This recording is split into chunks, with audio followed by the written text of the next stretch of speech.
Hello अस्सलाम वालेकुम। जीअं तव्हांखे ख़बर आहे असां EDS कयूं पिया कंहिंजे लाइ SPAC लाइ, ठीकु आहे। जीअं TO में आहे, TO ऑफिसर आहे उन्हनि लाइ फेडरल लाइ, ठीकु आहे। हाणे इन में डिज़ीज़ छा हूंदी आहे ऐं इहे डिज़ीज़ कीअं थींदियूं आहिनि, ठीकु आहे। हाणे उहो डिज़ीज़ जो असां पढ़ंदासीं डिफिशियंसी कहिड़ी कहिड़ी डिज़ीज़ थींदियूं आहिनि, ठीकु आहे। हीअ मां तव्हांजे लाइ नोट्स खणी आयो आहियां, ठीकु आहे। इंशाल्लाह तव्हांजो कॉन्सेप्ट 5 लाइ डिज़ीज़ जो क्लियर थी वेंदो। डिज़ीज़ छा हूंदी आहे असां पहिरियां पढ़ंदासीं त डिज़ीज़ छा हूंदी। तव्हांखे चवां पोइ त डिज़ीज़ छा हूंदी आहे। डिज़ीज़ असां पहिरियां अचणु खपे। हे डिज़ीज़ जो सिनोनिम बि अची सघे थो न, सिनोनिम बि हूंदा आहिनि, ठीकु आहे। हाणे इनखे जा इलनेस चवंदा आहियूं, या असां इनजो सिकनेस चवंदा आहियूं, या असां इनखे इल हेल्थ चवंदा आहियूं, ठीकु आहे। या सिंपल असां डेफिनेशन ईअं लिखंदासीं, डिस ऑर्डर आहे कंहिंजो कोई बि स्ट्रक्चर आहे या बॉडी जो कोई बि पार्ट ऑफ फंक्शन आहे ह्यूमन बॉडी जे अंदरि, चाहे प्लांट हुजे चाहे एनिमल हुजे, चाहे प्लांट हुजे, इन में अंदरि कुझु बि जेके ऑर्गन्स हूंदा आहिनि प्रॉपर कमु न कंदा आहिनि, असां उन्हनि खे छा चवंदा आहियूं, डिज़ीज़, इबनॉर्मल कमु कनि, ठीकु आहे। उहे छा हूंदी आहे, डिज़ीज़। असां छा खणी ईअं सिंपल खणूं, a disease is a particular abnormal condition that negative effect of the structure of or functions. Body जो को बि नेगेटिव फंक्शन या उनजो इफेक्ट हुजे, असां उनखे असां डिज़ीज़ चवंदा आहियूं। हाणे सिंपल तव्हांखे मां ॿुधायां, हाणे असांजी जेके स्टडी ऑफ डिज़ीज़ उनखे पैथोलॉजी चइबो आहे। सिंपल आहे, स्टडी ऑफ डिज़ीज़ छा चवंदा आहियूं, पैथोलॉजी चवंदा आहियूं। बहरहाल हिन में इहो आहे त डिज़ीज़ जा क़िस्म बि थींदा आहिनि, टाइप बि थींदा आहिनि। माण्हुनि खे ख़बर हुजे डिज़ीज़ जा कहिड़ा कहिड़ा टाइप थी सघनि था, ठीकु आहे। हाणे कुझु डिज़ीज़ थींदियूं आहिनि डिफिशियंसीअ जे करे, कुझु डिज़ीज़ थींदियूं आहिनि डिफिशियंसीअ जे करे, कुझु डिज़ीज़ हूंदियूं आहिनि हेरिडिटी डिज़ीज़ हूंदियूं आहिनि। इहे फोर फादर्स खां पेरेंट्स खां हूंदियूं आहिनि। हेरिडिटी डिज़ीज़ अहिड़ियूं हूंदियूं आहिनि, कुझु जेनेटिकल बि हूंदियूं आहिनि, कुझु नॉन जेनेटिकल बि थींदियूं आहिनि। कुझु वरी फिजियोलॉजिकल डिज़ीज़ हूंदियूं आहिनि, फिजियोलॉजिकल प्रॉब्लम, फिजियोलॉजिकल सही अंदरि कंडीशन्स न हूंदी आहे, जीअं स्टमक कमु न कंदो आहे, एसिडिटी थींदी आहे, या स्मॉल इंटेस्टाइन या एम्पेंडिक्स मसइलो थींदो आहे, कोई बि मसइलो थींदो आहे, ठीकु आहे। या असांखे कुझु अहिड़ियूं हूंदियूं आहिनि कम्युनिकेबल डिज़ीज़ हूंदियूं आहिनि, हिकिड़े खां ॿिए माण्हू ताईं फैलिजी वञनि, असां उनखे कम्युनिकेबल डिज़ीज़ चवंदा आहियूं। ॿी कुझु अहिड़ियूं हूंदियूं आहिनि नॉन कम्युनिकेबल डिज़ीज़ हूंदियूं आहिनि। कुझु इहे डिज़ीज़ जा क़िस्म हुया तव्हांखे मां ॿुधायां। हाणे इहो 1 बाय 1 इंशाल्लाह मां तव्हांखे डिज़ीज़ ॿुधाईंदुमि ऐं तव्हांजो कॉन्सेप्ट फॉर एवर लाइ कंप्लीट थी वेंदो। जीअं मां तव्हांखे ॿुधायो, हाणे असांजी पहिरियां बैक्टीरिया डिज़ीज़ आहिनि, सभु यादि करे छॾींदासीं। कुझु के 10-12 आहिनि तव्हांजी फॉर एवर लाइ विसरंदियूं आहिनि, यादि करे छॾींदा, छो त हर एग्ज़ाम में डिज़ीज़ अचे थी। SPC जो एग्ज़ाम आहे एॾो वॾो, TM जो एग्ज़ाम आहे, TO जो एग्ज़ाम आहे, जंहिंमें असांजी कॉलरा थींदी आहे, बैक्टीरिया वारे डिज़ीज़ पढ़ूं था। हाणे जेके हीअ ए आहिनि, इहे असांजी बैक्टीरिया वारी डिज़ीज़ आहिनि। हिन में कुल टोटल 13 डिज़ीज़ आहिनि। कॉलरा आहे bacteria disease, diphtheria bacteria disease आहे, लेप्रोसी बैक्टीरिया डिज़ीज़ आहे, प्लग डिप्थीरिया डिज़ीज़ आहे, नमोनिया डिप्थीरिया डिज़ीज़ आहे, ऐं जेको नमोनिया छा आहे बैक्टीरिया डिज़ीज़ आहे।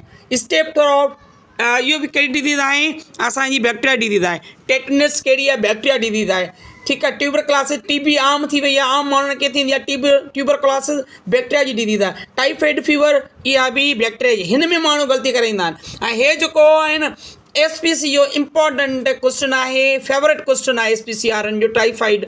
माण्हू चवंदा आहिनि असांखे इंसेक्ट, यानी कि असांखे थींदो आहे मलेरिया बुखार वग़ैरह जीअं थींदो आहे न, हे माण्हू ईअं सम्झंदा आहिनि हे जेको टाइफाइड फीवर आहे इहो बि असांखे मस्कीटो में थींदो आहे। बिल्कुलु ईअं न आहे, हीअ बैक्टीरिया जो थींदो आहे। ऐं पेटोसिस थींदी आहे डिज़ीज़, पेटोसिस हीअ बि बैक्टीरिया जी आहे। मीनिंग्स इहा ब्रेन जी डिज़ीज़ आहे, इहा बैक्टीरिया कंदो आहे। साइफिस बैक्टीरिया कंदो आहे। फूड पॉइज़निंग बि बैक्टीरिया कंदी आहे। ॿियो आहे प्यूबिनिक प्लेग, इहा बि बैक्टीरिया डिज़ीज़। 13 डिज़ीज़ यादि करे छॾियो, हा फॉर एवर लाइ तव्हांजी डिज़ीज़ क्लियर। उन खां पोइ कुझु वायरस जी डिज़ीज़ हूंदियूं आहिनि। हाणे वायरस वारी डिज़ीज़ कहिड़ियूं आहिनि, मां त मम्स आहे, मम्स, मीज़ल्स, ऐं ॿियो आहे असांजो इन्फ्लूएंज़ा आहे, रबीज़ आहे, ऐं प्लस में हेपेटाइटिस आहे। हेपेटाइटिस जेको बि हुजनि न उहो तव्हां सम्झी छॾियो असांजी वायरस डिज़ीज़ आहे। नंबर 6 आहे असांजा पॉलीमाइलेट्स, स्मॉल पॉक्स। इन में छोकिरा चवंदा आहिनि स्मॉल पॉक्स असांजी बैक्टीरिया जी हूंदी आहे, बिल्कुलु न, वायरस जी हूंदी आहे। हाणे हे हूंदो आहे एड्स असांजो जो वायरस काज़ कंदो आहे, HIV वास काज़ कंदो आहे, HIV। ऐं जेको एड्स हूंदो आहे हिनखे चइबो आहे अक्वायर्ड इम्यून डिफिशियंसी सिंड्रोम, जो फुल फॉर्म आहे। केरु काज़ कंदो आहे, HIV जो नालो आहे, ह्यूमन इम्यूनो डिफिशियंसी वायरस, उहो काज़ कंदो आहे। ॿी असांजी आहे चिकन पॉक्स, इहो बि वायरस काज़ कंदो आहे। येलो फीवर त फीवर आहे न, हाणे येलो फीवर असांजो वायरस काज़ कंदो आहे। असां मथे पढ़ियोसीं टाइफाइड जेको फीवर आहे, टाइफाइड जेको असांजो फीवर आहे उहो असांजो बैक्टीरिया काज़ करे थो, ठीकु आहे। उन खां पोइ असांजो डेंगी फीवर आहे, असांजो छा आहे, डेंगी फीवर असांजो 11 नंबर आहे। डेंगी फीवर इहो बि असांजो वायरस कंदो आहे, ठीकु आहे। उन खां पोइ कुझु डिज़ीज़ अहिड़ियूं हूंदियूं आहिनि उहो फंजाई काज़ कंदो आहे, जीअं की फंगाई चवंदा आहियूं। हाणे उन्हनि में छा छा डिज़ीज़ हूंदियूं आहिनि उहे तव्हांखे यादि रखणी आहिनि। इहो हिकु ॿ डिज़ीज़ आहे। हिकिड़ी थींदी आहे रिंग वॉर्म डिज़ीज़ थींदी आहे, ॿी थींदी आहे एथलेट्स या एथलेट्स ऑफ फुट, हुन में पेर सुॼी वेंदा आहिनि, रिंग वॉर्म्स दाग दाग थी वेंदा आहिनि, इहा जॉ किच ऐं मुहाणनि में ख़ारिश थींदी आहे, खुजली थींदी आहे। उन खां पोइ कुझु प्रोटोज़ोआन आहिनि, प्रोटोज़ोआन। हाणे हे बि कुझु डिज़ीज़ काज़ कंदियूं आहिनि। हे सिंगल सेल एनिमल हूंदो आहे। प्रोटोज़ोआ छा हूंदो आहे, सिंगल सेल एनिमल हूंदा आहिनि, लाइक ऑर्गेनिज़म आहे, असांखे कॉज़ कंदा आहिनि डिज़ीज़ कहिड़ी कहिड़ी। प्लाज़्मोडियम, प्लाज़्मोडियम छा हूंदो आहे, प्लाज़्मोडियम इज़ काज़ ऑफ मलेरिया, जेको उन जो वेक्टर हूंदो आहे मॉस्किटो हूंदो आहे, ठीकु आहे। वेक्टर मॉस्किटो यादि रखिणो आहे, वेक्टर क्वेश्चन ॾींदो। ट्रैपनोसोमा आहे, इहा अफ्रीकन स्लीपिंग सिकनेस आहे, जंहिंजो वेक्टर आहे सीसी फ्लाई। इन छोकिरा सीसी फ्लाई पढ़ाइनि, बिल्कुलु बि न हूंदो आहे, सीसी फ्लाई आहे, असांखे यूनिवर्सिटी में मैडम पढ़ायो हुयो। उन खां पोइ असांजी डिफिशियंसी डिज़ीज़ कहिड़ियूं आहिनि, डिफिशियंसी डिज़ीज़ कहिड़ियूं हूंदियूं आहिनि, असांजी एनीमिया डिज़ीज़ थींदी आहे। एनीमिया, हे एनीमिया पहिरीं नंबर आहे। एनीमिया केरु काज़ कंदो आहे, असांजी एनीमिया छाजे करे थींदी आहे, असांजी ग्लोबिन ऐं हेमोग्लोबिन जे करे, आयरन जे करे कमी जे करे थींदी आहे। ऐं इन में छा थींदो आहे, ऑक्सीजन असांजी घटि थी वेंदी आहे, ब्लड जे अंदरि ऑक्सीजन घटि थी वेंदी आहे। उन खां पोइ असांजी गॉटर डिज़ीज़ आहे, गॉटर, बिल्कुलु सही। गॉटर आयोडीन जी कमी जे करे थी वेंदो आहे। इहो असांजो थायराइड ग्लैंड ऐं सुॼी वेंदो आहे, थायराइड ग्लैंड सॉइल करे वेंदो आहे, सुॼी वेंदो आहे, ठीकु आहे। ऐं प्लस में असांजो पेनफुल थी वेंदो आहे असांजी जॉइंट्स। ऐं उन खां पोइ आहे स्कर्वी डिज़ीज़। इहे मोस्ट इम्पोर्टेंट क्वेश्चन आहे, हर SPC जे पेपर में ईंदो आहे स्कर्वी डिज़ीज़। स्कर्वी डिज़ीज़ जेका हूंदी आहे विटामिन C जे करे कास थींदी आहे, ऐं इहे छा कराईंदी आहे, formation of spot and skin कराईंदी आहे, ऐं स्पॉन्गी गम्स कराईंदी आहे, ऐं bleeding from the mucous membrane मां बि ब्लडिंग असांखे थींदी आहे। उन खां पोइ आहे पेलग्रा डिज़ीज़, हीअ बि क्वेश्चन ईंदो आहे, हीअ मोस्टली जेको आहे फेडरल पब्लिक कमीशन में बि ईंदो आहे। ऐं इहो B3 कंदो आहे, विटामिन B3 काज़ कंदी आहे पेलग्रा। ऐं इन सां छा थिया थी सघनि था, असांजो डायरिया थी सघे थो, डार्मेटेसिस, डमेंटिया ऐं डेथ बि थींदी आहे। उन खां पोइ रिकेट डिज़ीज़, हीअ त हर टेस्ट जे क्वेश्चन आहे थो। SPC जो आहे, IP जो आहे, तव्हांखे अलाह नेकी ॾे, प्लस में फेडरल पब्लिक कमीशन जो पेपर आहे, हिननि में रिकेट डिज़ीज़ ईंदी आहे। रिकेट डिज़ीज़ आम आहे, जेका असांजी विटामिन D जी कमी जे करे थींदी आहे। विटामिन D असांखे सिज जी मास जी रोशनी में मिलंदी आहे। ऐं इन में डिफॉर्मिटी थींदी आहे। बोन डिफॉर्मिटी जो मतिलबु आहे बोन हुन में भॼणु शुरू थी वेंदा आहिनि। ऐं इहा आहे हिकु हाइपोकैलमिया, हीअ डिज़ीज़ आहे जेका असांजी पोटाशियम जे करे थींदी आहे, पोटाशियम जे करे थींदी आहे।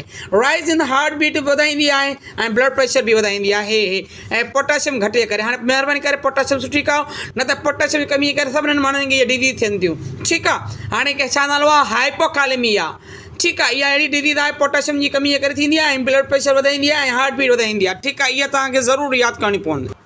जीअं मां तव्हांखे ॿुधायो, नाइट ब्लाइंडनेस ही इंपॉर्टेंट क्वेश्चन आहे, असांजी विटामिन A जे करे थींदो आहे नाइट ब्लाइंडनेस। नाइट ब्लाइंडनेस, ठीकु आहे, अंधापन थींदो आहे, ऐं इन में ब्लड विजन थींदो आहे, ब्लड नज़र न ईंदो, धुंधली धुंधली शयूं ईंदियूं आहिनि। बेरी बेरी थींदी आहे, विटामिन B1 जे करे most important question beriberi थींदी आहे। इन जे करे छा थींदो आहे, वीकनेस ऑफ इफेक्टेड थींदी आहे, लेगर्थी थींदी आहे, मसल्स ऐं नर्वस सिस्टम वीक थी वेंदो आहे। डर्माटोसिस विटामिन A जी करे स्किन डिज़ीज़ थींदी आहे। इहा ओस्टियोमलेशिया, इहा कैल्शियम जी डिज़ीज़ करे वीक बोन थी वेंदा आहिनि। उन खां पोइ आहे असांजे कवाशकोर, हीअ प्रोटीन जी कमी करे वीक बॉडी थी वेंदी आहे। हीअ असांजो आयो हुयो, असांजो जेके अॻु में टेस्टियूं थियूं हुयूं, जेके इहे टेस्टियूं थियूं हुयूं, अलाह तव्हांखे नेकी ॾे, इहे टेस्टियूं जंहिंमें ही जेको सो बायोमेट्रिक वारा कनि था, बायोमेट्रिक वारे टेस्टनि में थी हुयूं, इहो क्वेश्चन आयो हुयो। ॿियो आहे असांजो मरासमस प्रोटीन जी कमी थींदी आहे, वीक बॉडी थी वेंदी आहे हिन में। ॿियो आहे जेनेटिकल, जेको मां तव्हांखे ॿुधायो जेनेटिकल थींदा आहिनि, ऐं हेरिडिटिकल कुझु डिज़ीज़ थींदियूं आहिनि। हाणे हे इलाही आहे, मां तव्हांखे इंपॉर्टेंट करायां थो। हाणे पहिरीं हेमोफिलिया डिज़ीज़ ईंदी आहे। हेमोफिलिया छाजे करे थींदी आहे, हेमोफिलिया इहा असांजी जेनेटिकल डिज़ीज़ आहे। हेमोफिलिया आहे, ठीकु आहे। ऐं सिकल सेल एनीमिया डिज़ीज़ आहे, सिकल सेल एनीमिया ही जेनेटिकल आहे, बि जेनेटिकल आहे। ॿियो आहे हंटिंग्स डिज़ीज़ आहे, या छा आहे मस्क्यूलर डायसेंट्री आहे, डाय सिंड्रोम आहे, किलियन सिंड्रोम आहे, कलर ब्लाइंडनेस आहे, कलर ब्लाइंडनेस ईंदी आहे। हाणे हे छोकिरा कुझु चवंदा आहिनि जेको सो कमी जे करे थी वेंदी आहे, पर लेकिन इहे हिते जेनेटिकल डिज़ीज़ आहे। हेरिडी बाल्डनेस, ठोड़ो माण्हू थी वेंदा, ठोड़ा माण्हू थींदा आहिनि। डायबिटीज़ मेलाइटिस थींदो आहे, ठीकु आहे ऐं हाइपर टेंशन थींदो आहे इहे सभु यादि करणु कुझु डिज़ीज़ अहिड़ियूं आहिनि वरी असांखे इंसेक्ट जे करे थींदियूं आहिनि कंहिंजे करे थींदियूं आहिनि इंसेक्ट जे करे इंसेक्ट बॉर्न डिज़ीज़ चई वेंदो आहे उन्हनि खे हाणे उहे कहिड़ियूं आहिनि जीअं मलेरिया आहे इंसेक्ट जे करे आहे ठीकु आहे उन वेक्टर एनोफिलीज़ मॉस्किटो आहे एनोफिलीज़ मॉस्किटो ईंदो आहे बाबा जेको मलेरिया काज़ कंदो आहे उन मॉस्किटो नालो छा आहे तव्हां चवंदा एनोफिलीज़ हाणे एनोफिलीज़ फीमेल मॉस्किटो इहो यादि रखिजो मेल मॉस्किटो न हूंदो आहे पोइ उन खां पोइ आहे प्लग प्लग तव्हांजो आहे प्लग ठीकु आहे इहो आहे असांजो आहे काज़ कंदो आहे रेड फ्ली इहे important question rat flea plague केरु काज़ कंदो आहे रेड फ्ली ऐं ॿियो आहे असांजो रिलैप्सिंग फीवर थींदो आहे